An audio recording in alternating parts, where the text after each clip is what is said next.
Hi everybody and welcome to another video. Today I'm going to show you how to make this photo look like it was taken on film, or just like get that popular look that everybody wants for their photos, to make them look a little bit more like old, distorted, disturbed, I don't know.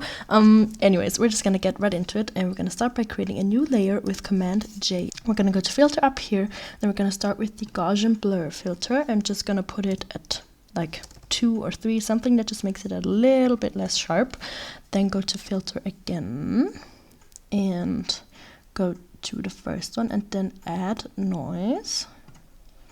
And you can either do this monochromatic, so kind of black and white, or keep the colors in. I think that keeping the colors in this case looks a bit more realistic. You can go from like 2 to 200, whatever you want, but I'm just going to keep it at 10. I think that's good.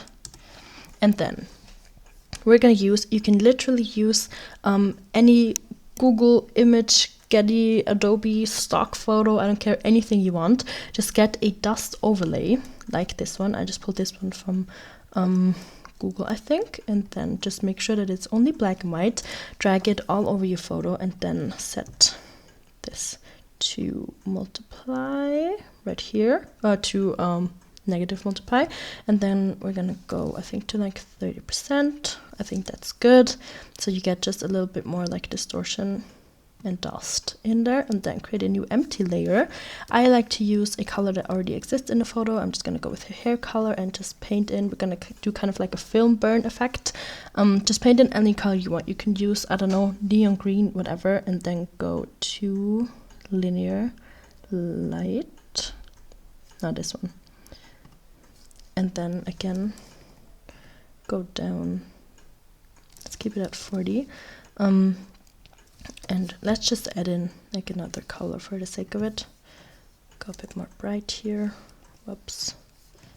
There we go. And as I've said, you can just pick any color that you want, and then let's combine all of them. And here we have the clean studio image that's super sharp.